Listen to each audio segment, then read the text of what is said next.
When you first begin learning a new language, it's like, well, the overwhelming temptation is to try and build it like a brick wall. Oh, definitely a brick wall. Right. You take a vocabulary word and it feels like this heavy, unmoving, solid object, and you place it very carefully next to a grammar rule. Exactly. You stack them up. You stack them perfectly straight, perfectly rigid, and perfectly aligned. Yeah. And the result is a structure that, well, technically speaking, it stands up on its own. You can point to it and say, look, I built a sentence. I wake up at 7 o'clock. I eat an apple. I go to my job. But the reality of human communication, I mean, the way people actually speak to their families in the kitchen or to their coworkers over a cup of coffee, Right. or even just to a stranger on the bus, it doesn't function anything like a rigid brick wall. Real language behaves much more like water. Water. I like that. Yeah, it's fluid, it spills over the edges, it takes shortcuts, it pools in unpredictable places, and it always finds the path of least resistance. It really does. So if you only ever train yourself to build perfect brick walls, you are going to feel completely submerged when someone hits you with a wave of natural, messy, everyday conversation. Which is exactly why today we are looking at the ultimate test of that fluid language. We are looking at the daily routine. The most common conversation topic you will ever have. Absolutely. So we have our hands on a really fascinating script from an English learning program. And the source material features two hosts, Emily and Paul. Right, Emily and Paul. And they are exploring this exact topic of how we navigate our days.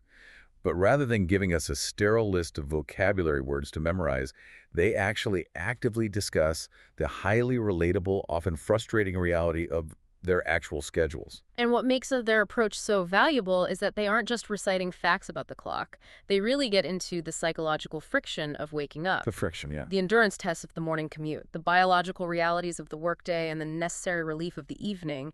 They use the vocabulary of actual life. Not just the vocabulary of a grammar textbook. It's Yeah. exactly not a textbook. So our mission for this deep dive is to extract that authentic vocabulary. We want to show you how native speakers actually talk about the rhythm of their day, focusing on the shared struggles that make conversation actually flow. Because that's what natural conversation is built on. Wow. Right shared struggles. Exactly.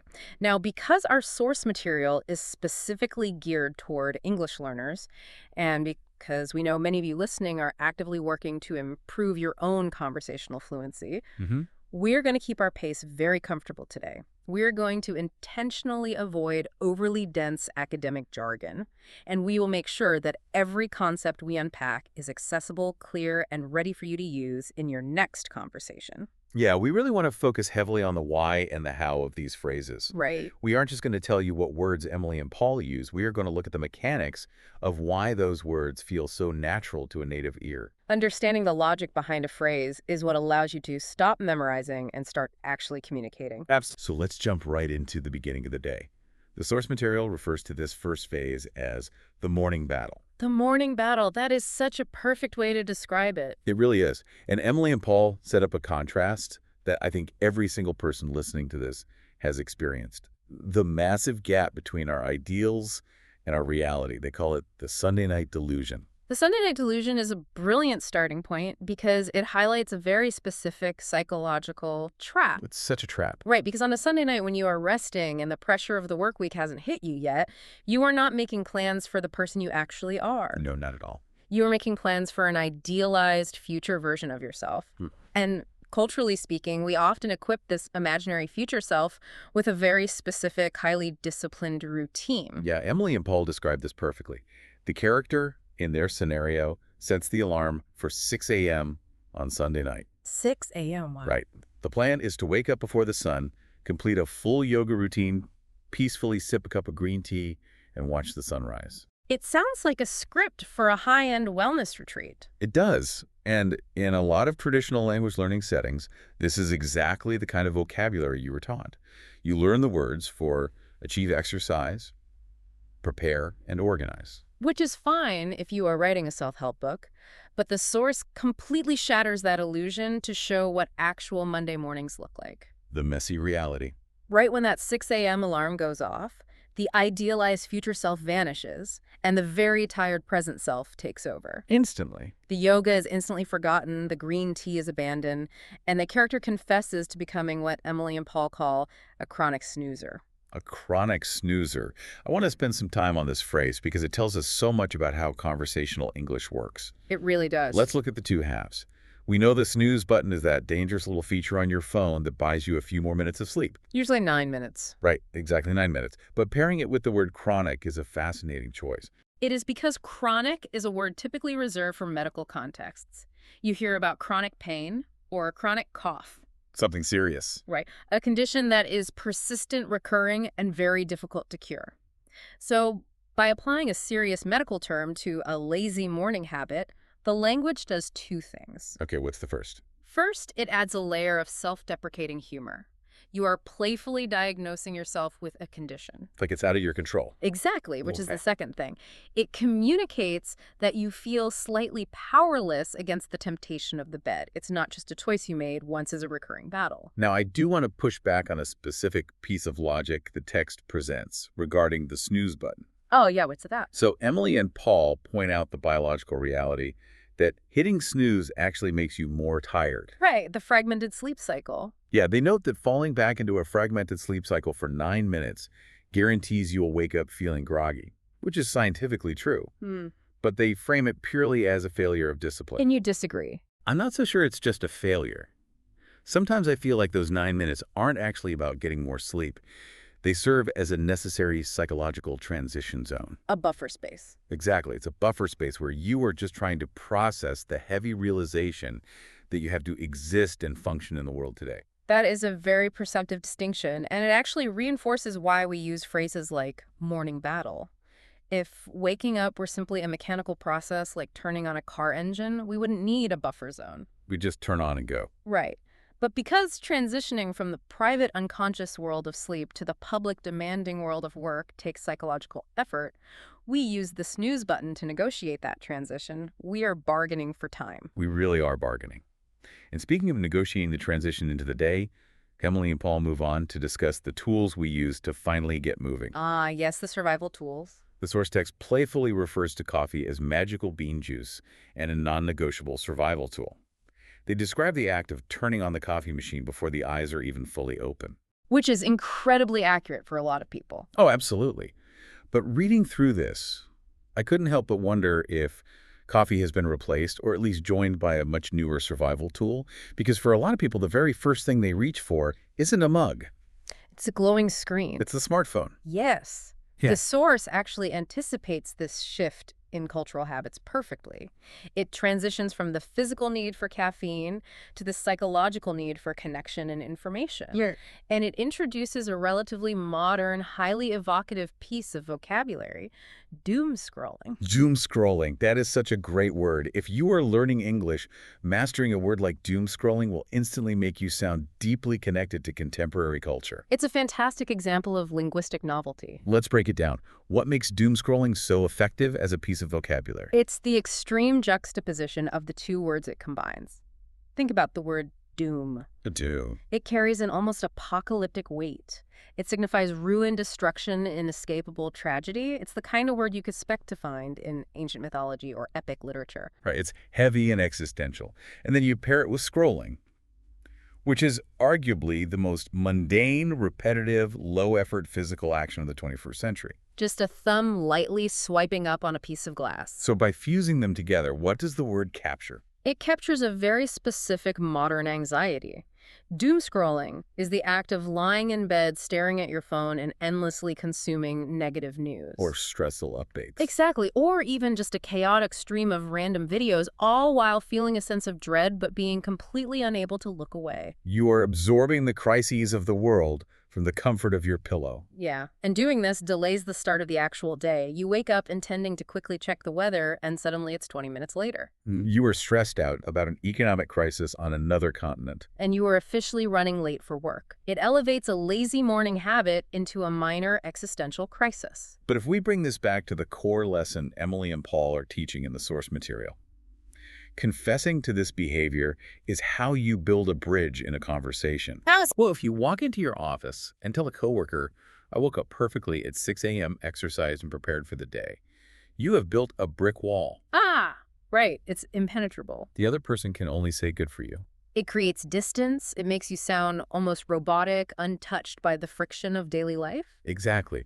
But if you walk in and say, I am so behind this morning, I got completely caught up doom-scrolling in bed, you instantly invite connection. The other person is almost guaranteed to nod and say, I do that all the time. You have used language to acknowledge a shared imperfection, and that is where actual fluency lives. Fluency isn't just knowing the grammar, it's knowing how to participate in the shared human experience. So true. So whether we eventually drag ourselves out of bed through the power of magical bean juice or we finally put the phone down, the day has to begin. Yes, it does. And this leads us to a really helpful segment in the source material. Emily and Paul introduce a concept they call pocket words. Pocket words. I love this concept. Yeah, pocket words are short, highly natural phrases that function like verbal shortcuts. The idea is that you can metaphorically put these phrases in your pocket, carry them around with you, and pull them out whenever you need to sound native and relaxed. And the first set of pocket words they explore deals specifically with how we describe the start of our day, particularly on the weekends when that 6 a.m. alarm isn't dictating our lives. The phrase they highlight is to sleep in. To sleep in. Yeah. This is a vital phrase to understand because it carries a very specific cultural and psychological weight that direct translations often miss. Yeah, in many languages, there might only be one primary verb for waking up later than usual. But in English, Emily and Paul make a crucial distinction between sleeping in and oversleeping. This is a nuance that can completely change the tone of a conversation. Let's look at the mechanics of why these two concepts are different. It really boils down to intention versus accident. Exactly. Oversleeping is an error. It is a failure of your routine. If your phone dies during the night and the alarm doesn't trigger. Right. Or if you simply sleep through the sound and you wake up an hour late for your shift at work, you have overslept. And the psychological state associated with oversleeping is panic. Total panic. It's frantic apologies, rushing out the door, stress. I'm so sorry, I'm late. I overslept. It's an admission of fault. But sleeping in, as Emily and Paul describe it, is a deliberate protected luxury. Notice the use of the preposition in. Prepositions in English phrasal verbs often do a lot of heavy lifting. They really do. What does the in imply here? The word in implies a boundary. It implies an interior space that is safe and contained. When you sleep in, you are choosing to remain inside the state of rest, inside the boundary of your bed, protected from the obligations of the outside world. Emily and Paul give the classic example. It's Friday night. You have no obligations on Saturday morning. You consciously open your phone, toggle all the alarms to the off position, The best feeling. and you allow your body to wake up naturally whenever it wants to. When you finally open your eyes at 10 a.m., you didn't make a mistake. You successfully executed a plan to rest. So when a colleague asks you on Monday morning, how was your weekend? And you reply, it was great, I slept in until 10, you are painting a very specific picture. You aren't just giving them a data point about your sleep schedule. Exactly. You're telling a story about comfort and relaxation. Now let's explore a gray area here because I think this is where language gets really interesting. Okay, lay it on me. Let's say I don't turn off my alarm on Friday night. Let's say I leave it set for 7 a.m. on a Saturday. The alarm goes off. I am fully awake. I look at the clock. I look at the ceiling, and in that exact moment, I make a conscious, spontaneous decision that I simply don't care enough to get up. Oh, I know this feeling well. I turn off the alarm and go back to sleep until 9:30 a.m. I didn't plan it the night before, but I intended it in the moment. According to the rules of the text, is that oversleeping because the original plan failed? Or is it sleeping in because I made a choice? That is a wonderful question because it tests the limits of the definition. In practical conversation, a native speaker would still categorize that as sleeping in. Yeah, but they might modify the phrase to bridge the gap between accident and intention. They might say, I ended up sleeping in. Ended up, and that's a great addition. It implies that it wasn't the original plan, but it was the final result, and you aren't upset about it. It softens the action. Exactly. It shows how flexible the language can be when you understand the underlying emotional meaning of the words, rather than just treating them like rigid bricks. Okay, so that covers the slow, luxurious start to a day. But life isn't always Saturday mornings. Often we need to be active. We need to project energy. We do. And Emily and Paul provide a contrasting pocket word for this scenario. To kick off. To kick off. This is a phrase entirely built on kinetic energy. When an English learner wants to describe the beginning of an event or a day, their default verb is almost always start.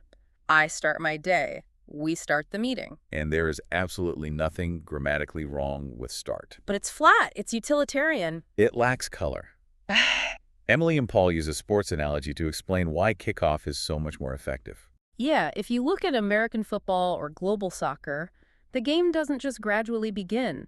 Players stand in position, tension builds, the referee blows a whistle, and a single player aggressively strikes the ball with their foot. That physical action, the kickoff, is an explosive release of energy that instantly transforms a static field into a dynamic, fast-paced environment. So when we adopt that sports idiom into our daily routine, we are borrowing that kinetic energy. English is absolutely full of idioms derived from sports, and they almost always serve to inject a sense of action stakes or teamwork into otherwise boring corporate or daily tasks. When you say, I always kick off my day with a run and a cold shower, you are telling the listener something about your personality. You aren't just beginning a sequence of events. Right, you are aggressively and intentionally launching yourself into the day. You can kick off a new marketing campaign at work or kick off a weekend trip. It implies momentum. And once that momentum is established, once we are out the door and moving, we inevitably collide with what Emily and Paul describe as a universal friction point. The timeline of the day moves forward, and we enter the grind.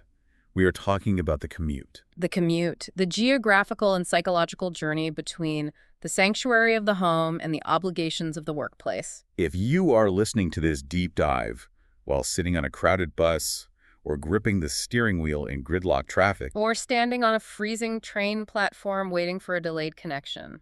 you know exactly what this text is describing. You are living it right now. And the source material doesn't sugarcoat this experience. Emily and Paul detail the physical realities. The claustrophobia of a packed subway car where you are pressed against strangers. The mind-numbing boredom of looking at the bumper of the car in front of you for 20 minutes without moving. It is a shared endurance test that millions of people undergo twice a day. But what I found really insightful is that the text doesn't just focus on the negative aspects of the commute. It observes how human beings adapt. Specifically, the coping mechanisms we use to survive that transit time. Emily and Paul point out that to endure the packed train, people rely heavily on audio. They listen to music, to audiobooks, and very prominently to podcasts. This is a fascinating behavioral shift. Because when you are in a highly congested public space, you have very little physical privacy. Basically none. Right. But by putting in headphones and focusing on an audio stream, you are essentially constructing a portable, invisible wall around yourself. You are creating a private cognitive bubble of entertainment or education. It is an act of reclaiming your personal space through sound. It's audio privacy.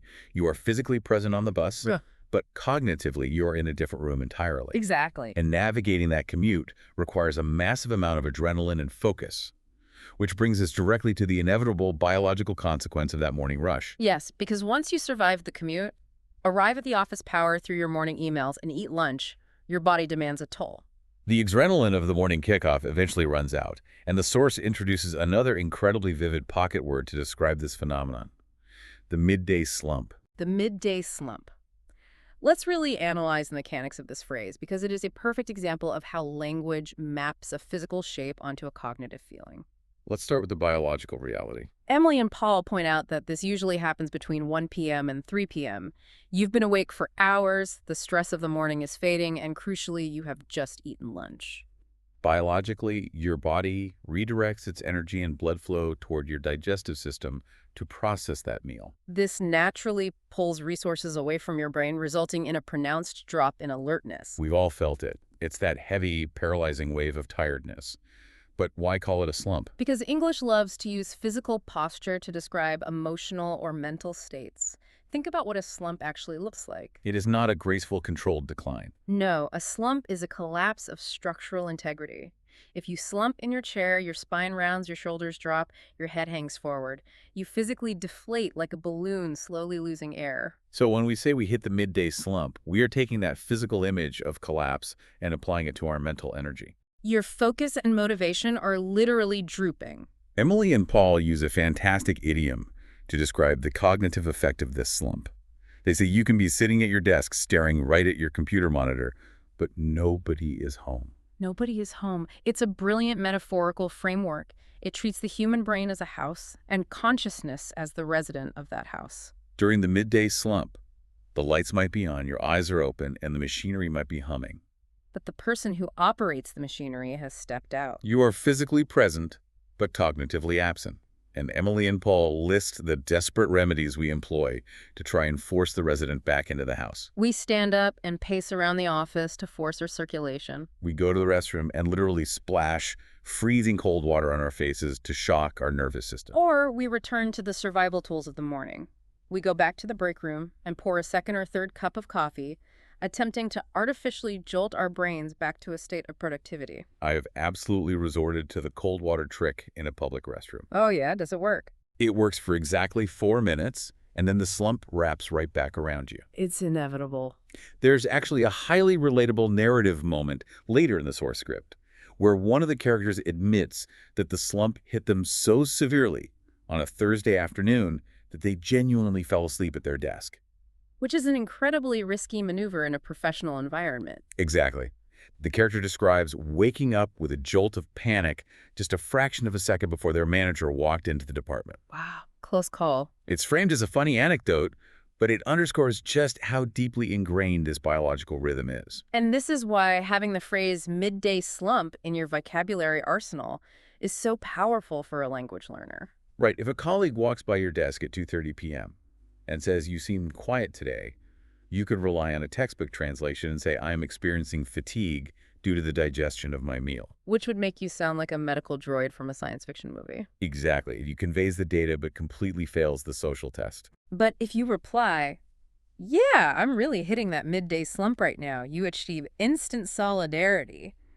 The colleague will likely laugh and agree because they are probably feeling it too. You are communicating that you share the same biological and cultural rhythms as the native speaker. So we've navigated the commute and we've survived the slump. But Emily and Paul pivot the conversation here to point out something crucial for their audience. Navigating the workday isn't just a physical endurance test if you are learning English. It is also a massive linguistic minefield. This is a vital section of the source material. They call it Smooth It Out. Smooth it out. I like that. And it focuses squarely on identifying the awkward, clunky translations that learners frequently make and smoothing them into natural native patterns. This is where the limitations of the brick wall approach to language learning are most obvious. When you build sentences word by word from a dictionary, you often end up with phrases that make logical sense but sound entirely bizarre to a native ear. The examples Emily and Paul highlight are brilliant because they are mistakes almost every learner makes at some point. Let's examine the first one.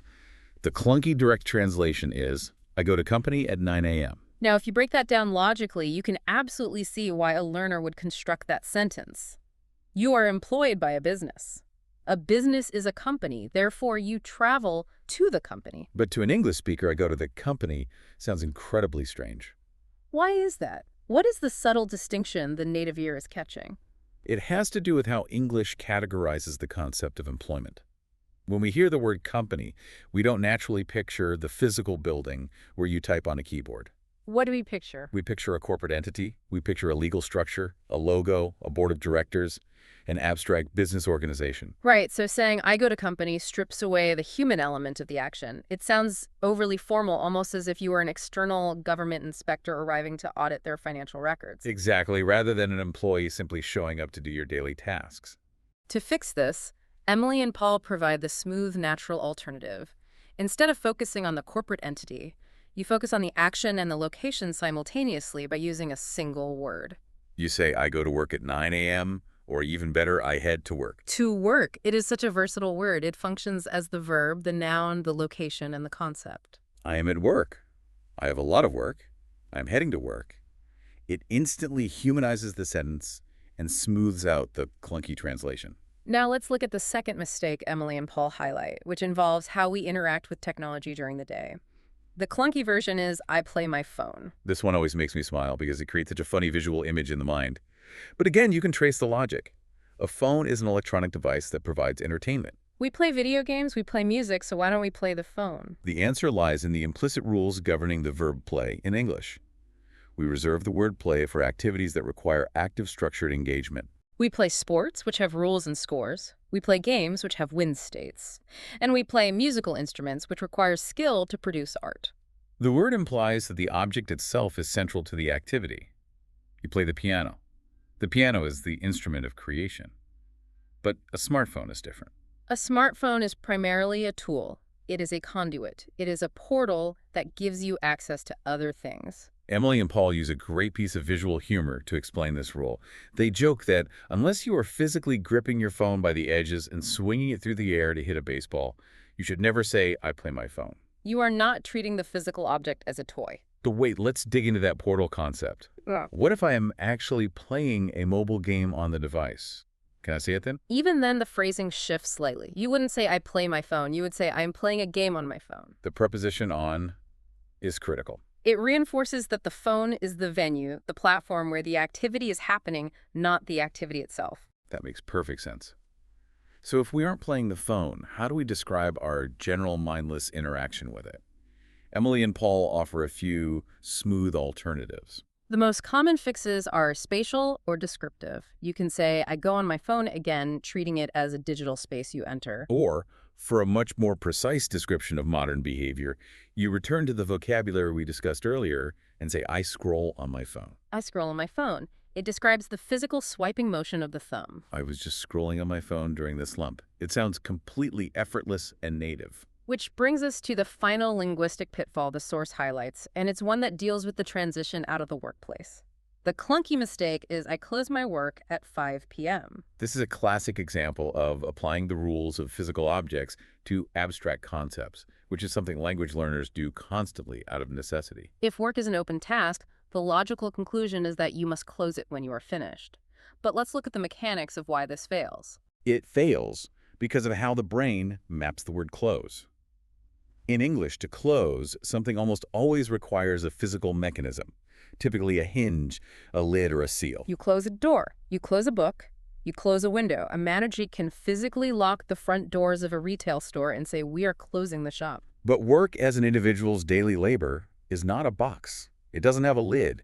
It is a continuous abstract process. You cannot physically put a lid on a process. So when a learner says, "I close my work," it creates a jarring, confusing image for the native speaker. They are trying to visualize a lid being shut on an abstract idea. Emily and Paul provide two excellent smooth alternatives for ending the day. The first is a very common phrasal verb. I get off work at 5 p.m. Get off is a fascinating choice. Historically, this phrasing implies dismounting from something large and moving, like getting off a horse or getting off a train. When we apply it to employment, it subtly conveys the idea that the workday is a heavy moving vehicle that you have been riding all day. At 5 p.m., the vehicle stops and you finally step off and back onto solid ground. What time do you get off work? I get off at 6. It's incredibly natural. Ah. But the source also offers a second alternative, which I think is even richer, and it transitions us beautifully into the final phase of the day. The phrase is, "I wrap up work." To wrap up, this is a profound piece of vocabulary because it doesn't just describe time ending, it describes psychological closure. Let's really explore this phrase because Emily and Paul provide an analogy for it that perfectly illustrates how we use language to manage stress. They ask the listener to imagine the physical act of wrapping a present. Think about the steps involved. You have a box. Inside that box might be several loose, awkward, or oddly shaped items. You take a sheet of wrapping paper, you carefully fold it over the edges, you pull it tight, and you secure it with tape. You are taking something that is messy, disorganized, and unfinished, and you are enclosing it. You are forcing it into a neat, contained package. And the final step is tying a ribbon or a bow around it, which visually signals to everyone that the process is absolutely complete. Do not touch it, it is finished. That physical action of containment is exactly what we are trying to achieve psychologically when we wrap up our workday. Throughout the day, you accumulate mental mess, half-written emails, unresolved spreadsheets, lingering conversations with clients. If you just walk away from your desk, all those loose items follow you home in your mind. But when you say, "I just need to wrap up this report," you are mentally putting those tasks in a box, folding the paper over them and taping it shut. You are creating a psychological boundary so the stress of the office doesn't spill out into your evening. It is the linguistic equivalent of locking the filing cabinet. Contrast wrap up with a word like finish. I will finish this email just means the task will end. But I am going to wrap things up implies you are intentionally organizing your exit. And that psychological closure is absolutely essential because it allows us to engage in what Emily and Paul describe as the most important transition of the entire daily routine. The shift from the public professional self to the private relaxed self. The transition into the art of the evening. The source script handles this beautifully, capturing a universal modern ritual that signals the day is truly officially over. And it doesn't involve looking at a clock. No, it involves clothing. Emily and Paul argue that the real end of the workday happens the moment you walk through your front door and you immediately strip off what they term the outside clothes. The concept of outside clothes is sociologically rich. Outside clothes are the stiff jeans, the button-down collared shirts, the rigid blazers, the shoes that pinch your toes. They're the uniform of the professional world. When you wear outside clothes, you are projecting an image.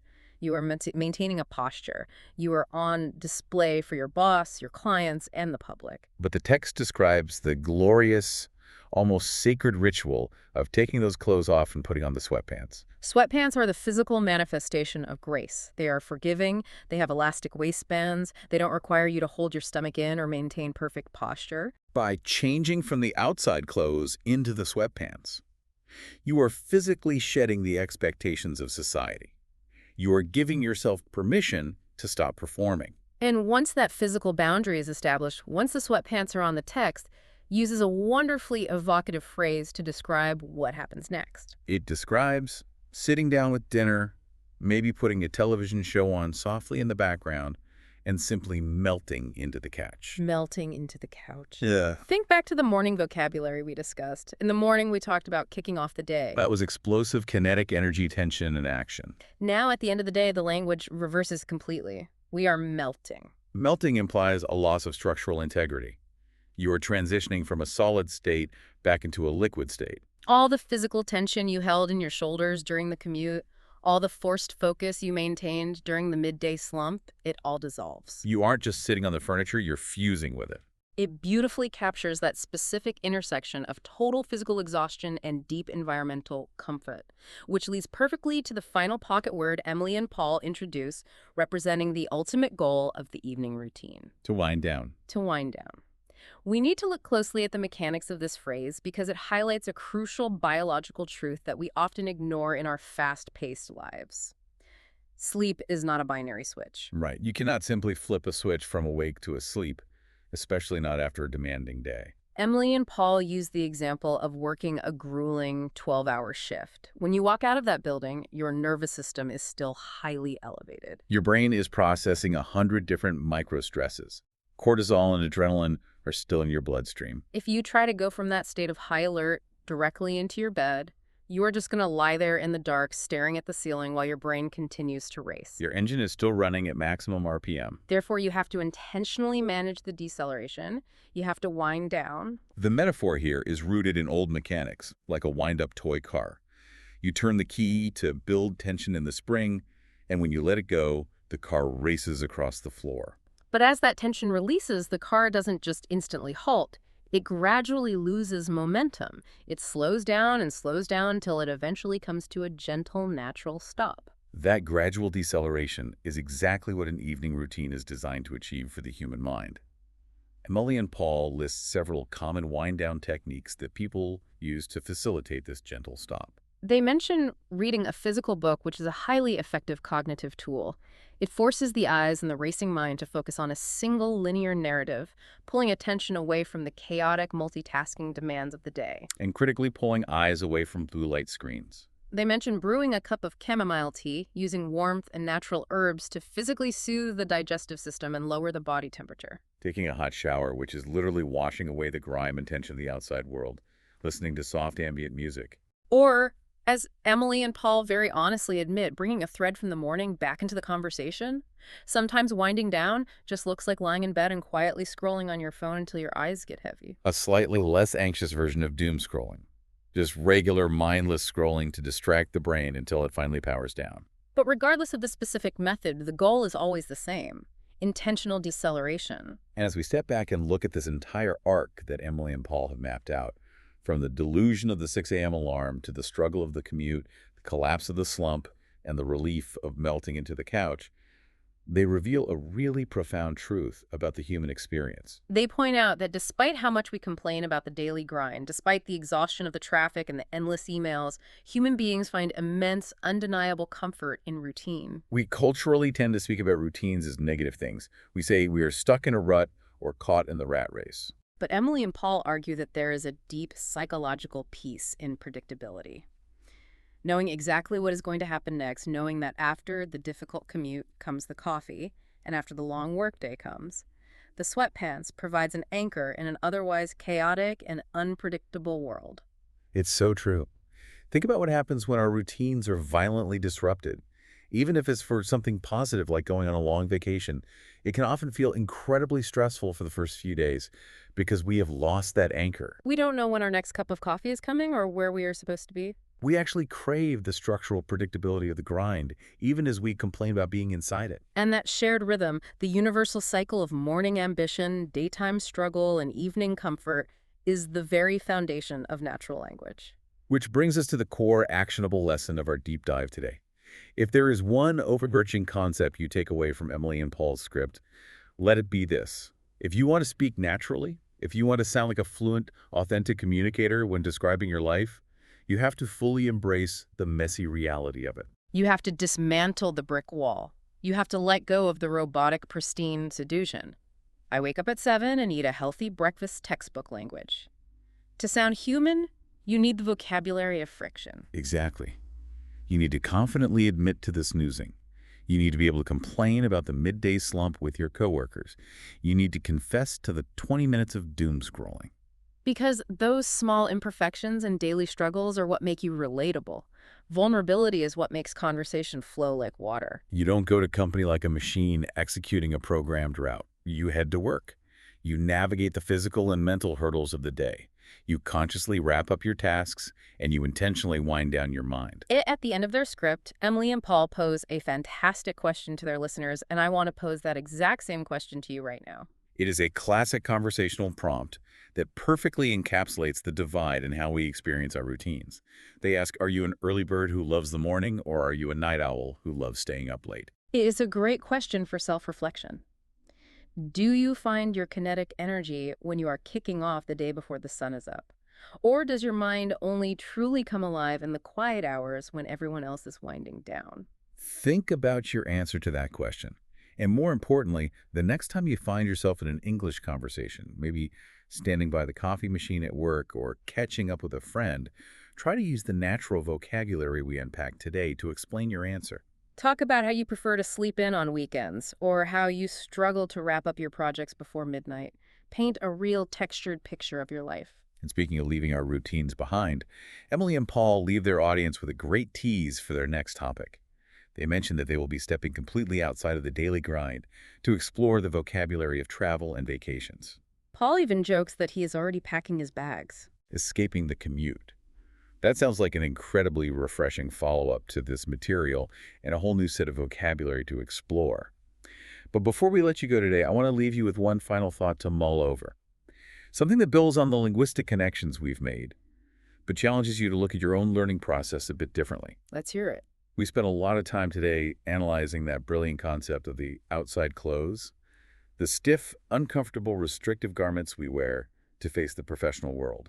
And the immense psychological relief of taking them off to put on our comfortable sweatpants at the end of the day. The physical shedding of the public performance. Right. But I want you to apply that metaphor to language. Think about the clunky translations and the stiff, perfect textbook phrases we force ourselves to memorize in school. The I go to company and the I close my work.